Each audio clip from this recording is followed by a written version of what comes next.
नमस्कार दोस्तों, स्वागत है आप सभी का ओजांक आईएएस एकेडमी में।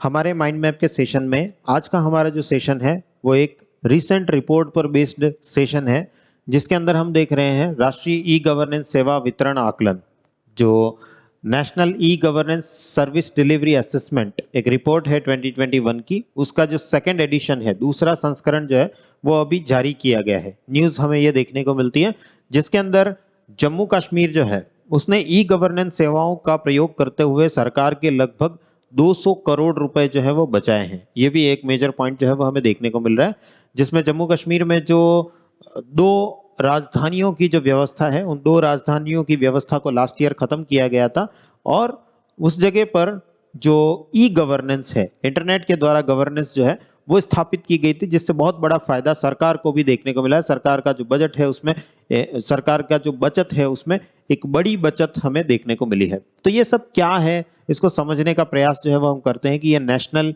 ई गवर्नेंस सेवा वितरण आकलन क्या होता है और जम्मू कश्मीर ने जो है किस प्रकार से ये पैसा बचाया है। सारी बात जो है आज के इस माइंड मैप के सेशन में हम करने जा रहे हैं। देखिए, नेस्डा, इसे हम शॉर्ट में कहेंगे नेस्डा, national e governance service distribution assessment, नेस्डा short में हम इसे कहेंगे। वो नेस्डा का सेकंड एडिशन जारी हुआ है। तो ये नेस्डा क्या है, पहले इसे हम समझने का प्रयास करते हैं। डिजिटल सरकार को उत्कृष्ट बनाने के लिए सरकार का जो डिजिटल वर्जन है, गवर्नमेंट गवर्नेंस का जो डिजिटल वर्जन है उसे अच्छा बनाने के लिए, उसको और सुदृढ़ करने के लिए जो प्रशासनिक सुधार एवं लोक शिकायत विभाग ई गवर्नेंस सेवा वितरण आकलन जो है उसकी शुरुआत इसकी तरफ से की गई थी। ये पहला प्रयास जो है वो यहाँ पर हुआ था। एंड नेस्डा का दूसरा संस्करण अभी जो लॉन्च हुआ है, जो हम न्यूज में देख रहे हैं, वो इसका दूसरा संस्करण है। पहला संस्करण जो है वो 2019 में 2019 में लॉन्च किया गया था, यानी 3 साल बाद फिर से हम इसका दूसरा संस्करण, दूसरा वर्जन जो है वो लॉन्च होते हुए देखते हैं।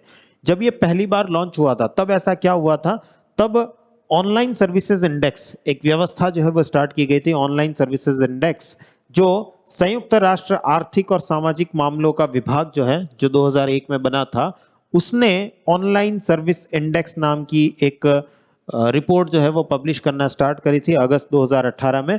और उसी के तहत यूएन डेसा के नाम से हम इसे जानते हैं, उसी वो इंटरनेशनल लेवल पर वो एफर्ट चल रहा था, अंतरराष्ट्रीय स्तर पर वो प्रयास चल रहा था। उसी एफर्ट के तहत भारत सरकार ने ये पोर्टल जो है, नेस्डा पोर्टल जो है, ये स्टार्ट किया था। तो तब स्टार्ट हो गया था 2019 में, हमें इसका पहला संस्करण जो है देखने को मिला था। अभी सेकंड एडिशन इसका हमें यहाँ पर देखने को मिल रहा है, रिसेंटली न्यूज में हमें देखने को मिल रहा है। अगर मैं नेस्डा 2021 का जो ये रिपोर्ट आई है उसके आकलन की अगर मैं बात करूं, तो ये क्या कहता है कि केंद्रीय मंत्रालय के 6 पोर्टल जो हैं, अलग अलग पोर्टल, वेबसाइट के जो पोर्टल होते हैं, उनमें 6 पोर्टल्स में सुधार देखने को मिला है। जो असेसमेंट हुआ है उसमें पता चला है कि 6 पोर्टल में सुधार देखने को मिला है। और ओवरऑल अगर मैं बात करूं तो राज्य और केंद्र शासित प्रदेशों में 28 राज्य एवं केंद्र शासित प्रदेशों के जो पोर्टल है उसमें से 22 के स्कोर में सुधार हुआ है। 22 को जो पहले पिछली बार जो रिपोर्ट में जो स्कोर मिला था उससे ज्यादा अच्छा स्कोर इस बार मिलता हुआ हमें देखने को मिला है, यानी काफी अच्छी प्रगति हमें यहाँ पर देखने को मिली है।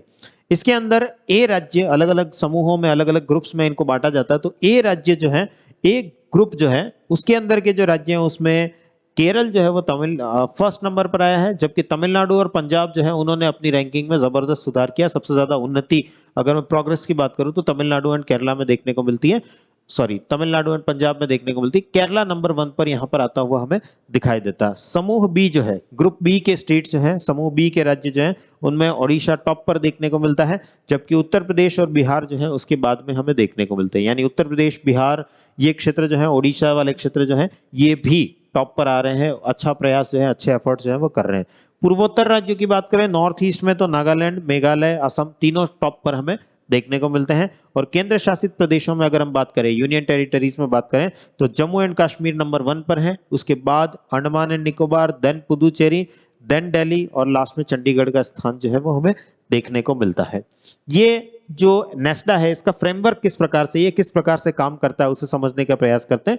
इस फ्रेमवर्क में 6 क्षेत्रों को शामिल किया जाता है, 6 अलग अलग सेक्टर्स जो हैं उनको देखा जाता है। जैसे वित्त, फाइनेंस सेक्टर जो है उसे देखा जाता है कि फाइनेंस के सेक्टर में लोगों को अच्छे से जो सरकार के साथ जो कनेक्टिविटी है वो अच्छे से बन पाए। देखिए अभी क्या होता है, ये सारे प्रयास जो है वो डिजिटल सरकार के लिए किए जा रहे हैं। मतलब कि सरकार जो है वो पहले क्या होता था, आपको सरकार के ऑफिस में किसी सरकारी विभाग में जाना पड़ता था, किसी गवर्नमेंट डिपार्टमेंट में जाना पड़ता था, वहां पर आपकी सुनवाई होगी नहीं होगी इस बात की कोई गारंटी नहीं थी। हो सकता है आपको किसी तरह का करप्शन जो है वो करना पड़े, घूस जो है वो देनी पड़े, तब जाकर के आपका काम हो। तब भी कितना होगा, कितना सही से होगा, कितने समय में होगा, इस बात की कोई गारंटी नहीं थी।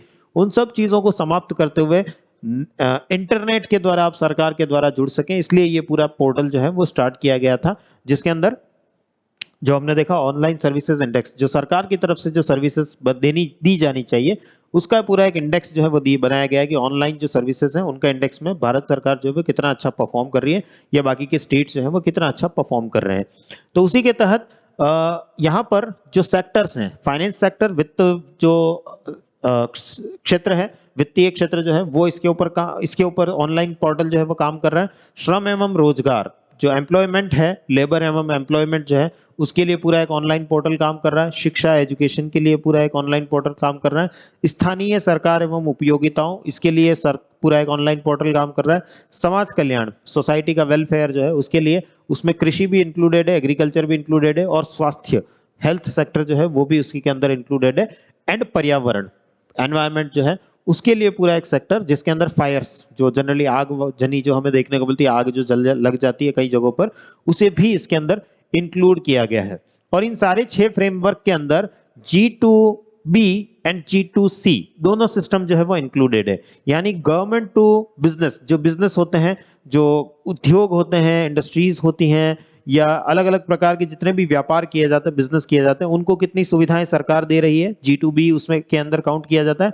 और हम जो आम नागरिक हैं उनके लिए गवर्नमेंट टू सिटीजन कितने पोर्टल्स, कितनी व्यवस्थाएं सरकार की तरफ से दी जाती है, ये दोनों चीजें इसके अंदर काउंट होती है। G2B government to business and government to customer citizen, G2C जो है, दोनों पोर्टल्स हमें यहाँ पर देखने को मिलते हैं। इसके अंदर अगर हम बात करें तो ये 2 श्रेणियों में पोर्टल्स को विभाजित करता है, 2 अलग अलग कैटेगरीज में डिवाइड करता हुआ हमें दिखाई देता है। एंड अभी जो नेस्डा की तरफ से जो रिपोर्ट आई, नई जो 2021 की जो रिपोर्ट आई, उसमें पहले से 6 सेक्टर जो है, 6 अलग अलग पोर्टल्स जो है वो इंक्लूडेड थे। 4 अलग सेवाओं का मूल्यांकन और किया जा रहा है। 6 सेवाओं का पहले से मूल्यांकन कर रहे थे, 4 अलग सेवाओं का मूल्यांकन और इसके तहत किया जा रहा है। 2 कैटेगरीज में हम पोर्टल्स को बांटते हैं। पहला पोर्टल जो है वो केंद्र शासित प्रदेश केंद्रीय मंत्रालय का पोर्टल है, जिसमें किसी सरकार द्वारा नामित पोर्टल जो सूचना और सेवा लिंक के लिए सिंगल विंडो एक्सेस प्रदान करता है। यानी आपको किसी तरह की कोई सूचना या सेवा चाहिए, किस प्रकार की चाहिए, किस तरह से आप चाहते हैं, आप क्या चाहते हैं, आपको किस प्रकार की सुविधा जो है, आप बिजनेस हैं तो बिजनेस को किस प्रकार की सुविधा चाहिए, आप सिटीजन हैं, नागरिक हैं तो आपको किस प्रकार की सुविधा चाहिए, इसके लिए ये पोर्टल जो है एक सिंगल एक्सेस पोर्टल जो है बना होता है। सिंगल एक्सेस का मतलब होता है बहुत सारी चीजें, एक का जैसे एक आम नागरिक, उसको बहुत सारी चीजों की जरूरत हो सकती है सरकार के द्वारा, वो सरकार को शिकायत भी करना चाह रहा हो सकता है, वो सरकार से कुछ सुविधाएं भी चाह रहा हो सकता है, वो सारी चीजें एक ही पोर्टल पर मिले, उसे हम कहते हैं सिंगल एक्सेस। एक ही जगह पर सारी एक्सेस जो है, सुविधाएं जो है वो आपको मिल जाए, सिंगल एक्सेस पोर्टल कहलाता है। तो वैसा एक पोर्टल हो सकता है। दूसरा, आपने जो सेवाएं सरकार से मांगी है, दूसरे टाइप के जो पोर्टल है उसके अंदर क्या है कि आपने जो सेवाएं सरकार से मांगी हैं वो कितनी पूरी हुई हैं, इसके बारे में इंफॉर्मेशन, इसके बारे में सूचना जो है वो उन पोर्टल्स पर दी जाएगी। पहला पोर्टल क्या है, जहां आप जाकर के सूचना मांगेंगे या सुविधा मांगेंगे, सरकार से सुविधा मांगेंगे कि मुझे ये फैसिलिटी चाहिए। कोई बिजनेस है तो वो चाहता है कि मुझे ये फैसिलिटी चाहिए, हम एक नागरिक की तरह सरकार से चाहते हैं कि मुझे ये फैसिलिटी चाहिए, मुझे ड्राइविंग लाइसेंस बनवाना है, मुझे किसी और चीज़ का शॉप खोलनी है, मान लीजिए बिजनेस है उसे शॉप खोलनी है, बिजनेस का लाइसेंस चाहिए, शॉप का जो है वो लाइसेंस चाहिए। ऐसी तमाम सुविधाएं जो एक बिजनेस को या एक सिटीजन को चाहिए होती है, वो पोर्टल वहां पर जाकर के वो अप्लाई कर सकता है। दूसरा पोर्टल वो है जहां पर कि उसको इसके बारे में इंफॉर्मेशन मिलेगी कि आपका काम जो है वो कितना आगे बढ़ा है, कितना उसमें कोई दिक्कत आ रही है, किसी तरह की पेपर रिक्वायरमेंट है, किसी तरह का कोई दिक्कत आ रही है, किसी भी प्रकार की प्रॉब्लम जो है उसके बारे में इंफॉर्मेशन जो है वो दूसरे टाइप के पोर्टल में हमें देखने को मिलती है। इस प्रकार से 2 पोर्टल्स जो है वो यहाँ पर हमें बनते हुए दिखाई देते। 2 कैटेगरीज में हम इन पोर्टल्स को डाल सकते हैं। जो बात हुई हमारी जम्मू एंड कश्मीर के ई गवर्नेंस की, जम्मू एंड कश्मीर ने ई गवर्नेंस के द्वारा सरकार के 200 करोड़ रुपए जो है वो बचाए हैं। तो क्या व्यवस्था थी जम्मू एंड कश्मीर में, उसकी भी बात कर लेते हैं। जम्मू एंड कश्मीर में जो दो शहर हैं, एक जम्मू है, एक श्रीनगर है। जम्मू साउथ में देखने को मिलता है, श्रीनगर नॉर्थ में देखने को मिलता है। अगर आप मैप पे देखेंगे तो श्रीनगर ज्यादा नॉर्थ में है, जम्मू जो है वो साउथ में है। जब विंटर्स आते हैं, सर्दियां आती है, तो कश्मीर वैली जो श्रीनगर वाला क्षेत्र है वो काफी हद तक ठंडा हो जाता है, बर्फबारी भी देखने को मिलती है। तो सरकार वहां से अपना जो डिपार्टमेंट है, अपने सारे डिपार्टमेंट्स, अपनी सारी का जो कार्यवाही है, एक्टिविटीज है, वो शिफ्ट कर देती है जम्मू में। ऐसा पहले ट्रेडिशन रहा है। ये ट्रेडिशन जो है वो महाराजा रणवीर सिंह जो थे, उन्होंने 1872 से ही ये ट्रेडिशन बना रखा है कि सरकार जो है राजधानी अपनी शिफ्ट कर लेती है सर्दियों के दिनों में जम्मू में। जम्मू की वैली जो है जनरली नहीं जमती है या बहुत कम बर्फबारी वहां देखने को मिलती है, तो गर्मियां वहां पर सर्दियां वहां पर निकाली जाती है। और जब गर्मियां आती है तो जम्मू की गर्मी उनसे सहन नहीं होती, इस वजह से वो लोग फिर से शिफ्ट हो जाते हैं श्रीनगर के अंदर। इस प्रकार से 6-6 महीने के लिए राजधानी का फेरबदल जो है, ऐसी व्यवस्था हमें देखने को मिल रही थी 1872 से ही। महाराजा रणबीर सिंह जी ने यह व्यवस्था बनाई थी और वो चल रही थी। अभी पिछले साल 30 जून 2021 को हमने ये व्यवस्था 149 ईयर्स पुरानी व्यवस्था जो है, लगभग 150 साल पुरानी व्यवस्था जो है, इसे समाप्त करते हुए एक ही राजधानी रखने का निर्णय जो है वो लिया था। 6-6 महीने जो दो अलग अलग राजधानियां देखने को मिलती वो हटा करके एक ही राजधानी रखने का निर्णय लिया। सेक्रेटरीट, सचिवालय दोनों जगह पर बनाए गए, जम्मू में भी बनाए गए और श्रीनगर में भी बनाए गए। दोनों जगह पर ही सेक्रेटरीट काम करते हैं और सारी चीजें, सारी सर्विसेज जो सेक्रेटरीट या दूसरे डिपार्टमेंट्स के द्वारा दी जाती थी, उनको ऑनलाइन देने का प्रयास किया गया, ताकि व्यक्ति जम्मू में रहे तो उसे श्रीनगर जाने की आवश्यकता नहीं, व्यक्ति श्रीनगर में रहे तो उसे जम्मू आने की आवश्यकता नहीं। ऑनलाइन सारा काम जो है वो हो जाएगा। तो इसकी वजह से ये जो शिफ्टिंग में जो काम प्रोसेस होता था, जो सारी कागजी कार्रवाई यहाँ से यहाँ ले जाने का जो प्रोसेस होता था, उसका पूरा खर्चा जो है सरकार का बच गया, जो लगभग 200 करोड़ रुपए बचता हुआ हमें दिखाई देता है। इसीलिए जम्मू एंड कश्मीर जो है इस नेस्डा जो 2021 रिपोर्ट आई है, इसमें हमें टॉप पर देखने को मिलता है, सर्वोच्च श्रेणी पे सबसे ऊपर देखने को हमें मिलता है। तो ये हमारी पूरी रिपोर्ट जो न्यूज़ थी नेस्डा के बारे में, उसके बारे में हमने समझा कि नेस्डा क्या है, कैसे आया, क्या इंटरनेशनल एफर्ट्स है जिसकी वजह से भारत सरकार को मजबूरी में ऐसे प्रयास उठाने पड़े, और किस प्रकार से ये काम करता है, किन सेक्टर्स में काम करता है, और अभी लेटेस्ट रिपोर्ट जो है वो क्या क्या रैंकिंग्स जो है वो बताती हुई हमें दिखाई देती है। हमारे जो कोर्सेज अवेलेबल हैं उनके बारे में अगर मैं आपको इन्फॉर्मेशन दूं, तो हमारा एक कॉन्सेप्टर हाइब्रिड बैच जो है वो लॉन्च हो चुका है। जो बच्चे 2023 में 2023 में एग्जाम देना चाहते हैं उनके लिए कॉन्सेप्टर हाइब्रिड बैच जो है वो लॉन्च हो गया है, जिसमें लेवल 1 और लेवल 2 जो हम जनरली कॉन्सेप्टर को 2 साल में कंप्लीट करवाते हैं, उसे आपको लेवल 1 और लेवल 2 दोनों कोर्सेज, दोनों लेवल्स जो हैं वो आपको एक ही साल में कंप्लीट करवा करके आप 2023 में एग्जाम देने के लायक हो जाएंगे। इस लायक आपको बनाया जाएगा। सारी पढ़ाई जो है एक ही साल में आपकी कंप्लीट करवाई जाएगी। इसके अलावा आंसर राइटिंग का बैच जो है वो आप लोगों के लिए अवेलेबल है। जो बच्चे अभी भी खुद को आंसर राइटिंग में खुद को कंफर्टेबल नहीं पाते हैं, सहज नहीं पाते हैं, मुझे आता सब कुछ है लेकिन मैं एग्जाम में क्वेश्चन देख के ही डर जाता हूँ, समझ नहीं आता कि क्या लिखूं क्या नहीं लिखूं, किस चीज को इंक्लूड करूं किस चीज को इंक्लूड नहीं करूं, 200 वर्ड्स की ही लिमिट है, 250 वर्ड्स की ही लिमिट है, उसमें इतनी सारी चीजों में से क्या क्या लिखूं, किस किस चीज को हटाऊं, क्या इफेक्टिव तरीका हो सकता है कि मैं जो सारे चीजें जानता हूं उनको ज्यादा अच्छे से वहां पर रिप्रेजेंट कर सकता हूं, कैसे मैं ज्यादा मार्क्स ला सकता हूं, ये सारी चीजें जो है वो आंसर राइटिंग बैच के अंदर आपको सिखाई जाएंगी। ओजांग सर आपको ये सारी चीजें जो है वो सिखाएंगे। बैच स्टार्ट हो चुका है, आप अभी भी ज्वाइन करना चाहते हैं कर सकते हैं। मेंस का बैच जो है वो अगर आप ज्वाइन करना चाहते हैं तो मेंस का बैच आप लोगों के लिए अवेलेबल है। जीएस पेपर 1, 2, 3 एंड 4 चारों जीएस के पेपर जो हैं वो आपको यहाँ पर कवर करवाए जाएंगे। मेंस का और प्रीलिम्स का कंप्लीट सिलेबस जो है इसके अंदर कवर होगा। एंड एनसीईआरटी तमिलनाडु की जो हिस्ट्री की बुक्स है उसके लिए एनसीईआरटी एक महा आंदोलन बैच जो है वो चला रखा है हमने, एक बहुत ही नॉमिनल फीस में 6500 रुपीज की बहुत ही नॉमिनल फी के अंदर आप लोगों के लिए अवेलेबल करवा रखा है, ताकि आप लोग खुद को, जो बच्चे स्पेशली 11th-12th क्लास में है या ग्रेजुएशन के फर्स्ट ईयर या ऐसी स्थिति में है, तो वो इस बैच को ज्वाइन करके अपनी यूपीएससी की प्रिपरेशन को बूस्ट कर सकते हैं, यूपीएससी के लिए सीख सकते हैं कि क्या हम कर सकते हैं, क्या प्रयास हमारे होने चाहिए, एनसीईआरटी को कैसे पढ़ा जाना चाहिए, सारी चीजें जो है वो ओजांग सर आपको सिखाते हैं इस बैच के अंदर। तो आप इसे ज्वाइन कर सकते हैं। इनमें से जो भी बैच, जिस भी बैच के लिए आप खुद को सूटेबल पाते हैं आप उससे ज्वाइन कर सकते हैं।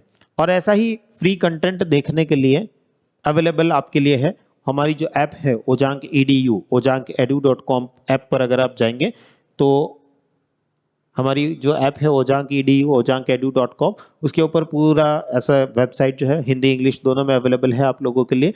उसके ऊपर हमारी जो आप टेस्ट देना चाहें, आप खुद की टेस्ट सीरीज जो है वो चाहें, study material, what ever courses को ज्वाइन करना चाहें, जो भी चीजें चाहें वो कर सकते हैं। और ऐसा फ्री कंटेंट जो है वो भी आपको माइंड मैप, फ्लैश कार्ड, ऐसे कुछ सेक्शंस के अंदर अवेलेबल है, आप उससे वहां से जुड़ सकते हैं हमारे द्वारा। और हिंदी इंग्लिश दोनों में अवेलेबल है, दोनों के द्वारा आप अपनी स्टडी को आगे जारी रख सकते हैं, अपने पढ़ाई को आगे जारी रख सकते हैं और अपनी यूपीएससी प्रिपरेशन को एक नया आधार, एक नया डायमेंशन जो है वो दे सकते हैं।